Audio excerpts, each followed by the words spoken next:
बात करने वाले हैं प्लेफुल लर्निंग के बारे में। प्लेफुल लर्निंग यानी utilising play for learning activity. Play एक नेचुरल एबिलिटी है, सिखाने की जरूरत नहीं होती, बच्चों को जन्म से ही प्ले के बारे में पता होता है। तो बेसिकली प्ले ऐसी एक्टिविटीज हैं जिनमें बच्चा अपनी क्यूरियोसिटी के कारण आसपास की चीज़ों के साथ इंटरेक्ट करता है, आसपास के लोगों के साथ इंटरेक्ट करता है और खेल खेल में कई तरह के स्किल्स को सीखता है। प्ले के द्वारा वो सोशल इंटरेक्शन सीखता है, सोशल रिस्पॉन्सिबिलिटी सीखता है और लैंग्वेज सीखने के लिए भी प्ले एक बहुत इम्पॉर्टेंट और अच्छा टूल माना जाता है। तो अगर हम इन प्ले की गुडनेस को यूज कर सकें for teaching him some planned learning experiences, तो बच्चे को या लर्नर को ज़्यादा बेहतर तरीके से टीचिंग लर्निंग प्रोसेस में एंगेज किया जा सकता है। तो प्लेफुल लर्निंग क्या है? It is a method of harnessing the power of imagination and inspiring the learner for active engagement in the learning material। देखा जाए तो प्लेफुल लर्निंग कोई नई चीज नहीं है। फ्रोबल इसके जन्मदाता माने जाते हैं। फ्रोबल ने जर्मनी में कुछ ऐसे बच्चों के साथ उन्होंने वर्क किया जिनके पेरेंट्स माइंस में काम करते थे। तो इन बच्चों के साथ उन्होंने कुछ प्लेफुल एक्टिविटीज के द्वारा उनको कुछ सिखाने की कोशिश करी। तो इस प्ले के दौरान उन्होंने जिन चीज़ों का या जिन ऑब्जेक्ट्स को यूज किया उनको फ्रोबल गिफ्ट के नाम से जाना जाता है। फ्रोबल गिफ्ट क्या है? It is A set of around 20 objects जिसमें कुछ वुडन ब्लॉक्स हैं, कुछ वुडन बॉल्स हैं, कुछ स्टिक्स हैं, जिसके द्वारा बच्चे खेल खेल में कई सारी चीज़ों के बारे में ज्ञान लेते हैं। तो ये जो तरीका था फ्रोबल गिफ्ट का, ये काफ़ी सक्सेसफुल हुआ उस समय पे और कई तरह के और सेट्स भी डिवाइस किए फ्रोबल ने। अराउंड 7-8 फ्रोबल गिफ्ट जानी जाती हैं और आज की डेट में उससे भी ज़्यादा अवेलेबल हैं, क्योंकि उसके बाद भी इसके ऊपर काफ़ी काम हुआ। हालांकि प्ले वे टर्म का यूटिलाइजेशन किया कैडवेल ने काफ़ी बाद में, तो टर्म बाद में बनी, लेकिन प्ले वे मेथड फ्रोबल ने डिवाइस किया। हालांकि जर्मनी में ही 1848 से 49 में इन स्कूल्स को बैन कर दिया गया था, लेकिन बाद में 1860 के आसपास जो फ्रोबल के जो स्कूल्स थे या फ्रोबल की मेथोडोलॉजी थी प्लेवे की, ये काफ़ी पॉपुलर हुई और पूरे विश्व में फैल गई। तो देखा जाए तो प्लेफुल लर्निंग इतनी पुरानी है। तो इसमें अब इनोवेशन वाली क्या बात है? इनोवेशन कहते हैं जब हम कोई नई चीज़ का इजाद कर लें, नई चीज़ बना लें, या हम जो एग्जिस्टिंग चीज़ है उसको नए तरीके से इस्तेमाल करना सीखें। तो प्लेफुल लर्निंग के अब कई से नए तरह के यूटिलाइजेशन किया जा रहा है। तो प्लेफुल लर्निंग में इनोवेशन कहाँ पर है? Utilisation of playful activities for teaching learning process. तो प्लेफुल लर्निंग में इनोवेशन के साथ साथ और भी कई सारी इनोवेशंस हैं जो आजकल हम जिनके बारे में सुनते हैं, जैसे प्लेफुल लर्निंग हुई, जैसे लर्निंग विद रोबोट्स हुई, सिमिलरली डीकोलोनाइजिंग लर्निंग है, ड्रोन बेस्ड लर्निंग है। तो कई तरह की नई टर्म्स अब हम एजुकेशन के फील्ड में सुनते हैं। तो इन्हीं में से एक है प्लेफुल लर्निंग, जिसको काफ़ी यूटिलाइज किया जा रहा है अब, not only for young children but even for adult.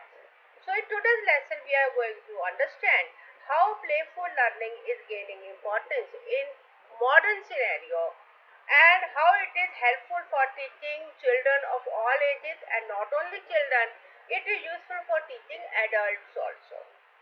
आगे चलने से पहले ये जान लेते हैं कि what is play, खेल क्या है। There is a critical difference between play and work.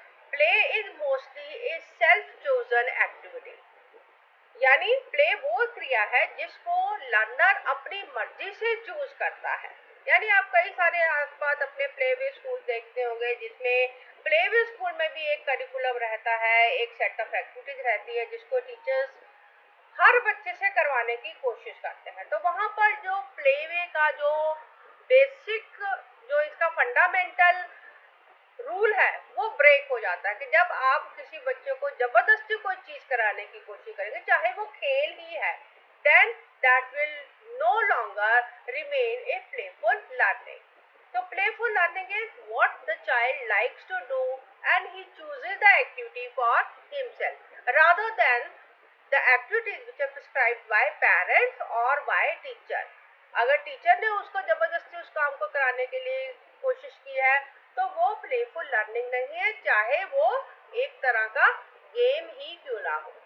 So it is a process rather than the predicted outcome or product. Playful learning में इम्पोर्टेंट क्या रहेगा कि हम इसको किस तरह से करते हैं रादर देन क्या करते हैं. अगर बच्चे को जिस काम को करने में आनंद आ रहा है, जिस काम को वो अपनी मर्जी से कर रहा है, क्यूरियोसिटी से कर रहा है, that will be considered as play.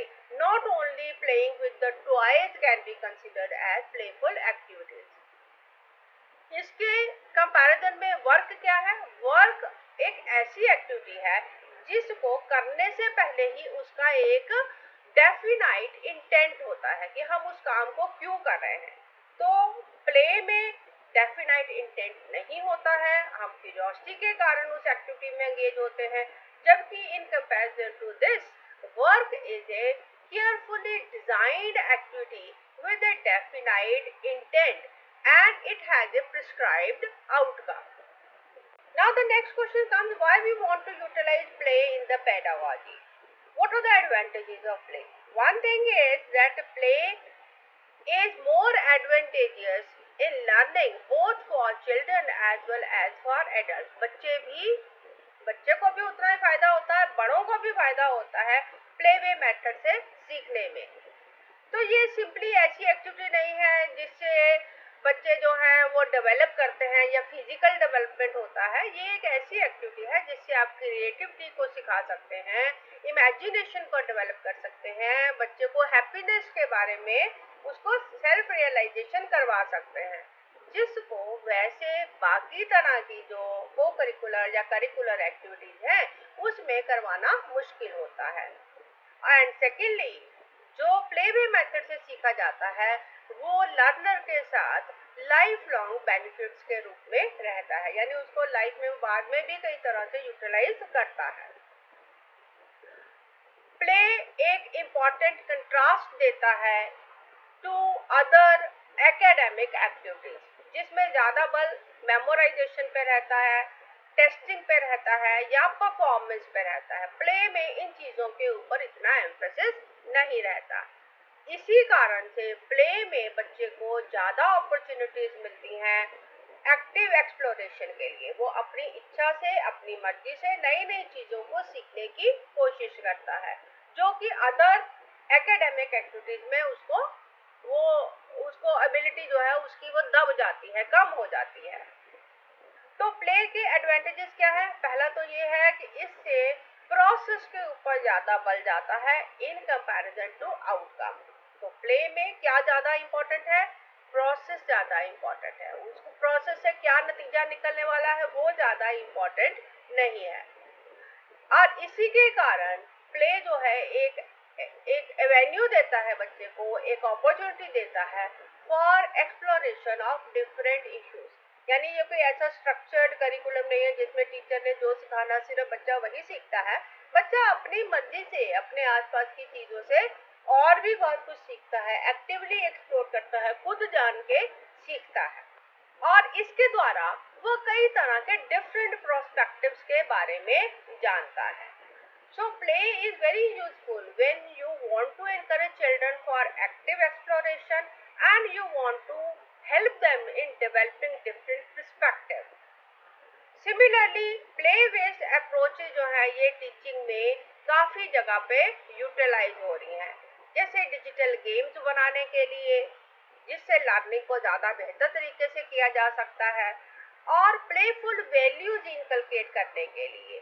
Playful values यानी खेल के बारे में बच्चा किस तरह से सीखता है या लर्निंग को वो किस तरह से सीखता है, और इसके द्वारा बच्चा एक्सपेरिमेंटेशन के द्वारा पॉजिटिव फेलियर के बारे में भी जानता है. खुद से कुछ करके देखता है तो हर बार वो सक्सेसफुल नहीं होता तो रिजिलियंस आती है, बार बार ट्राई करके सीखता है.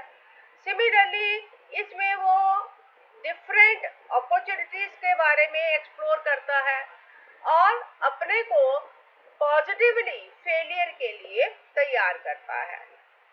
तो प्लेफुल लर्निंग को हम किस तरह से यूज कर पाएंगे? हम इसको यूज कर सकते हैं for development of the child, यानी फिजिकल डेवलपमेंट के लिए। सिमिलरली हम बच्चे को मोटिवेट करने के लिए और बेटर एंगेजमेंट के लिए भी प्ले को यूटिलाइज कर सकते हैं। इससे बच्चे की क्रिटिकल थिंकिंग डेवलप होती है, प्रॉब्लम सॉल्विंग के लिए यूज कर सकते हैं, एनालिटिकल स्किल्स डेवलप कर सकते हैं, और कम्युनिकेशन के लिए यानी लैंग्वेज एबिलिटी को डेफिनेटली प्ले वे में बहुत अच्छी तरह से बच्चा सीख सकता है। एक बहुत बड़ा हमारा एक माइंड ब्लॉक है that play is only for children, but otherwise new pedagogy and andragogy says that play can be utilized for adult learners also। और लर्निंग और प्ले अलग अलग नहीं है। एक जमाना था जिसमें कहा जाता था that all play and no work will make Jack a dull boy, या हिंदी में भी बोला करते थे कि पढ़ोगे लिखोगे बनोगे नवाब, खेलोगे कूदोगे होगे खराब। लेकिन अब इस सोच में काफी बदलाव आया है, क्योंकि अब हम जानते हैं कि प्ले वे से भी बहुत अच्छा लर्निंग हो सकता है। अब हमारे पास चैलेंज क्या आ जाता है? हमारे पास मेनली चैलेंज क्या आएगा कि हम प्ले को पेडागोजिकल टूल की तरह किस तरह से इस्तेमाल करें और कैसे हम प्ले को यूटिलाइज करें टीचिंग लर्निंग अप्रोचेस के साथ। हम इसको ब्लेंड कैसे करें ताकि खेल सिर्फ खेल ही बन के ना रह जाए, उसके साथ कुछ लर्निंग भी हो। सिमिलरली जो हमारा एग्जिस्टिंग टीचिंग प्रैक्टिस है या जो हमारा एग्जिस्टिंग करिकुलम है, वो चाहे स्कूल के अंदर है या स्कूल के बाहर है, उसमें हम प्ले को कैसे इंटीग्रेट करें। So these are the two biggest challenges for the teachers, how to integrate play with the existing curriculum and how to use the pedagogy or how to modulate the pedagogy so that the goodness of play can be utilized। तो हमारे लिए biggest challenge क्या जाता है teachers के लिए कि play की गुडनेस को किस तरह से पेडागोजी में यूटिलाइज करें, कैसे हम इसको अपनी लर्निंग अप्रोच के साथ, लर्निंग टीचिंग स्ट्रेटजीज के साथ इसको इंटीग्रेट करें, और किस तरह से हम इसको स्कूल के अंदर या स्कूल के बाहर प्ले की एक्टिविटीज को टीचिंग में इंटीग्रेट करें। So what is the biggest challenge? We all know play is good for the child, लेकिन हम इसको लर्नर के जो एग्जिस्टिंग करिकुलम है उसमें इसको ब्लेंड कैसे करें और प्ले बेस्ड को लर्निंग को टीचिंग लर्निंग अप्रोचेस के साथ कैसे मिलाएं। सिमिलरली घर के अंदर या स्कूल के बाहर कौन सी एक्टिविटीज है जिसको हम प्ले वे मेथड से एग्जिस्टिंग टीचिंग प्रैक्टिसेस के साथ ब्लेंड कर सकते हैं। So that needs to be learned. There are different forms of playfulness in learning. Four major categories can be defined like pretend play, mobile play, digital games and developing playful values। तो इनके बारे में एक एक करके जानेंगे कि इन चारों को हम किस तरह से टीचिंग लर्निंग प्रोसेस में यूटिलाइज कर सकते हैं। तो सबसे पहले हम बात करते हैं प्रिटेंड प्ले की। प्रिटेंड प्ले या गाइडेड प्ले एक्टिविटीज दो तरीके की हो सकती हैं। एक फॉर्म इसका ये हो सकता है कि टीचर ऐसा लर्निंग एनवायरनमेंट बना दे जिसमें children can be engaged in free play. अपनी मर्जी से बच्चे जो हैं वो प्लेफुल एक्टिविटी में इन्वॉल्व हो सकते हैं। या दूसरा तरीका यह है कि बच्चे जो नेचुरल प्लेफुल एक्टिविटी कर रहे हैं उसमें टीचर अपॉर्चुनिटी ढूंढे कि और क्या इंफॉर्मेशन या और क्या लर्निंग करवाई जा सकती है along with what children are doing in a natural way। Play आमतौर पे एक नेचुरल एक्टिविटी है initiated by children of all age groups through out the development. Adult होने के नाते हम इस एक्टिविटी को ज़्यादा स्ट्रक्चर्ड कर सकते हैं और उसमें कुछ गाइडेंस दे सकते हैं ताकि हम फ्री प्ले को कंबाइन कर सकें फॉर बेटर लर्निंग। लेकिन हर हालात में प्ले वे में जो फोकस है that will remain on the child and not on the teacher. यानी एक्टिविटी को चूज करना, एक्टिविटी में एंगेज होना किसमें बच्चा या लर्नर एंगेज होना चाहता है, that is depending upon the learner, it is not a forced activity on the child. Teacher का काम क्या है कि वो लर्निंग इन्वायरमेंट बनाए जिसमें लर्नर को फ्रीडम हो to explore, to find out, and he can discover new things. Teacher is supposed to watch the activity which children are doing naturally, and through certain commands or through encouragement or through some probing questions या कुछ support देके उनको इस active exploration में help करना। तो teacher का role क्या है? सपोर्ट करना। Actual work is to be done by the learner. इसमें कई सारी एक्टिविटीज आ जाती हैं जिसमें जैसे फॉर एग्जांपल हम कह सकते हैं बच्चे पेन को या किसी भी छड़ी को एक मैजिक वैंड की तरह यूज करते हैं और उससे सीखते हैं कि कैसे वो अलग अलग चीज़ों से के बारे में जानकारी ले सकते हैं। सिमिलरली सुपर हीरो का रोल करता है role play as it is a very good guided play activity जिससे आप बच्चे को एम्पैथी के बारे में सिखा सकते हैं, इमोशंस के बारे में सिखा सकते हैं।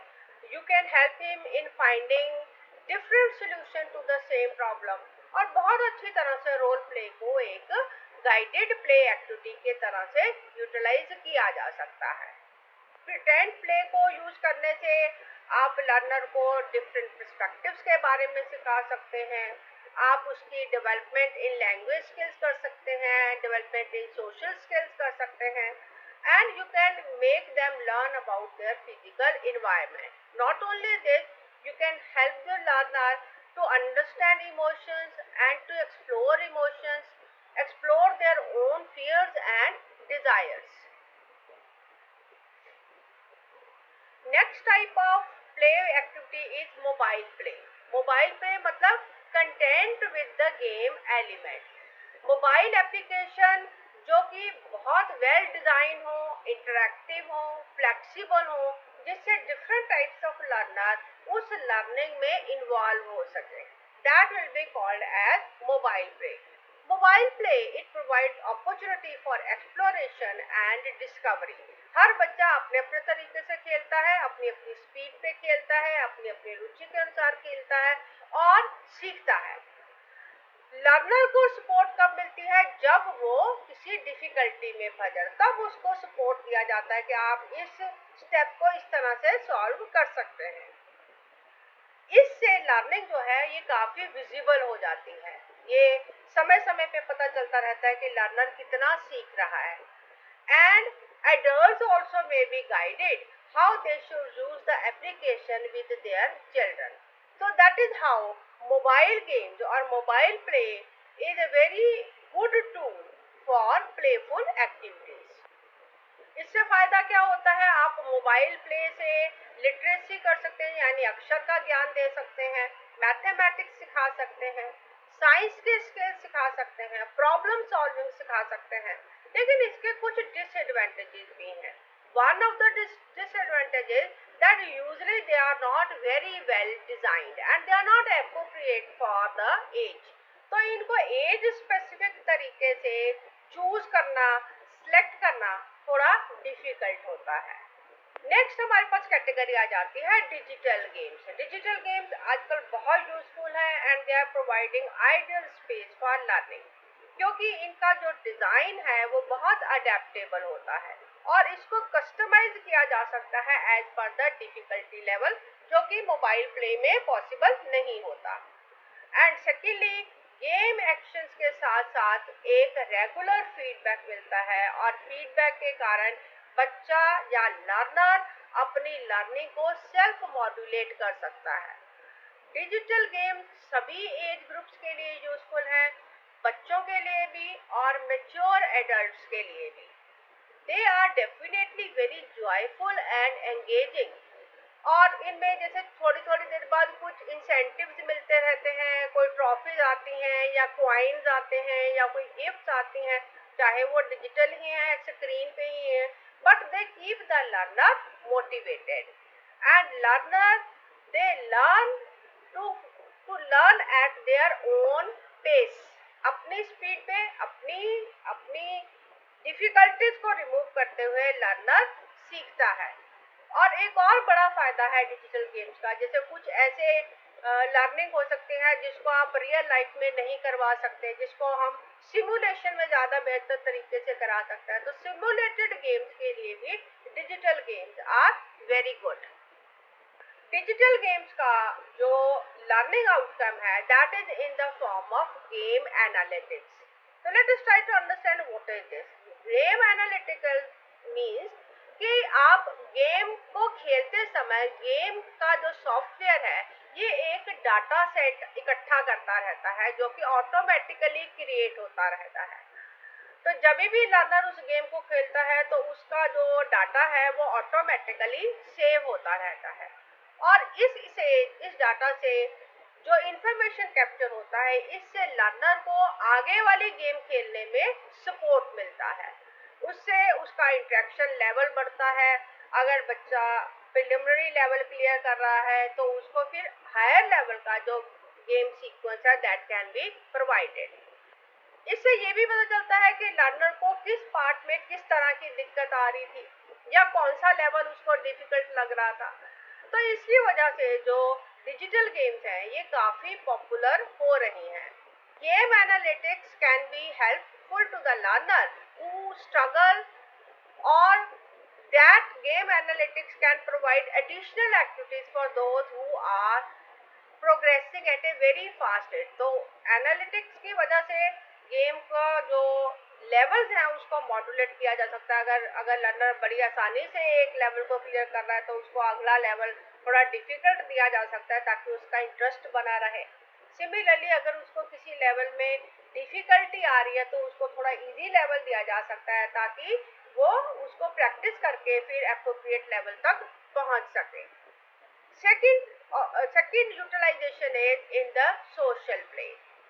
Opportunity for social play, teamwork, that is also provided by the digital games. इसमें लर्नर नई अपॉर्चुनिटीज में डील करना सीख सकता है। कोलैबोरेशन, क्योंकि कई सारी डिजिटल गेम्स है जिसको टीम में प्ले किया जा सकता है, कोलैबोरेशन के साथ प्ले किया जा सकता है। प्रॉब्लम सॉल्विंग इन गेम से सिखाई जा सकती है और क्रिएटिविटी जो कि अदरवाइज बड़ा मुश्किल रहता है क्लासरूम में सिखाना, तो creativity can also be taught with the help of digital games. Creativity के ही एक स्टेप के रूप में आजकल जैसे कोडिंग सिखाई जाती है, तो जिससे लर्नर जो है अपनी अपनी नई तरीके की गेम भी बना सकता है।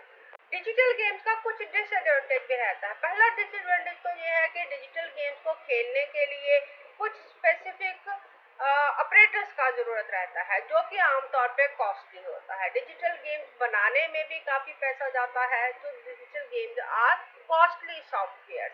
एंड सेकेंडली डिजिटल गेम्स के लिए हमारे टीचिंग करिकुलम में कोई बहुत ज़्यादा अच्छा प्लेस नहीं है, they are not included in the curriculum.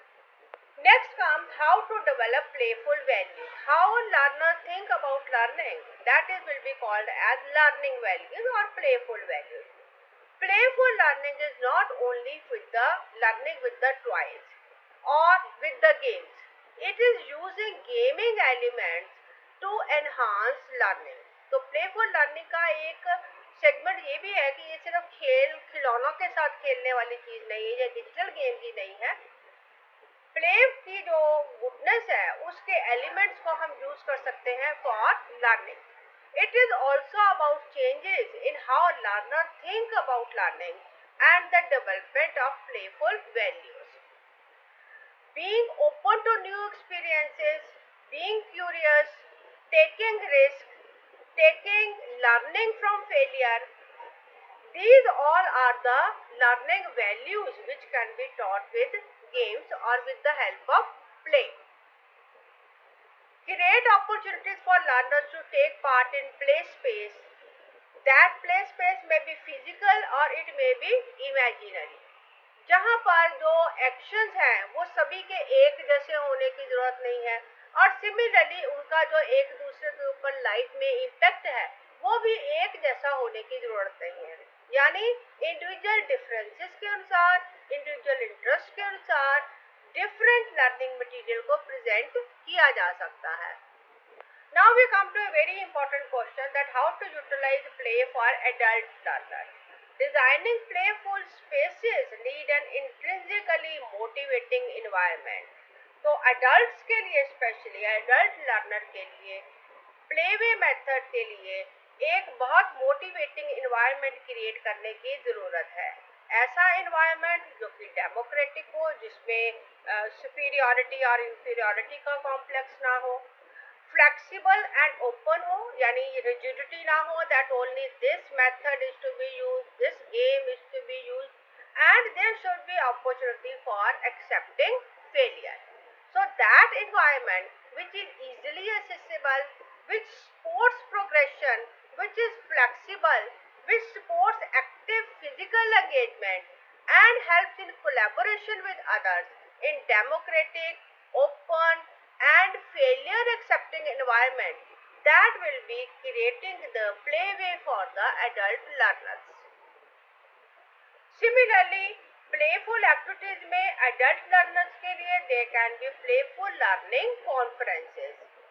These conferences, they may include certain activities like treasure hunt, like secret storytelling, like escape rooms and sand pits and video games. There are lot many opportunities which are available. Video games can be utilized with adults as well as with young children.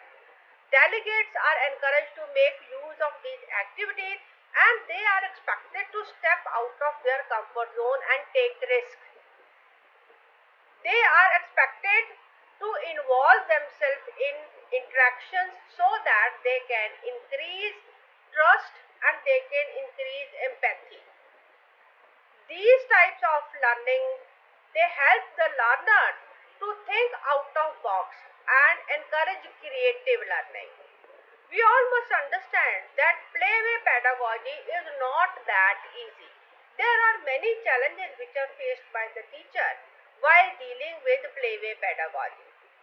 Because one of the reason is कि हमारा जो education system है, that is so tilted toward memorization and testing that there is little facility available for playway pedagogy. तो आम तौर पे playway pedagogy छोटे बच्चों के लिए यूज होता है in middle school, in higher school and in universities. It is not gaining much popularity क्योंकि ये करंट एजुकेशन सिस्टम के साथ फिट नहीं बैठता और इसके जो बेनिफिट्स हैं उसको एविडेंस नहीं किया जा, इतना आसानी से एविडेंस नहीं किया जा, इसको स्कोर नहीं किया जा सकता, इसको स्ट्रक्चर्ड लर्निंग की तरह ग्रेड नहीं किया जा सकता. तो that is also one of the reason that play way pedagogy is not, even now it is not very popular with the higher education. So what can be done? The teachers, they have to keep themselves aware of various forms of play. There are many different forms of play. It is not only playing with the toys or with the wooden blocks. There are many different games, very different techniques which can be used in playway methodology.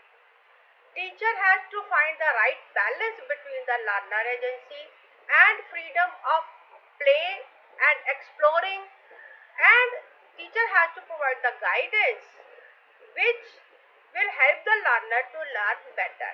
It will be much better if playway can be used as a blended learning and playway approach can be blended with the existing teaching practices. For further reading, you can read this report, which I hope will be very useful to you. Thank you very much. I hope you have liked this video. For more videos like this, you can subscribe to my channel. Thank you very much.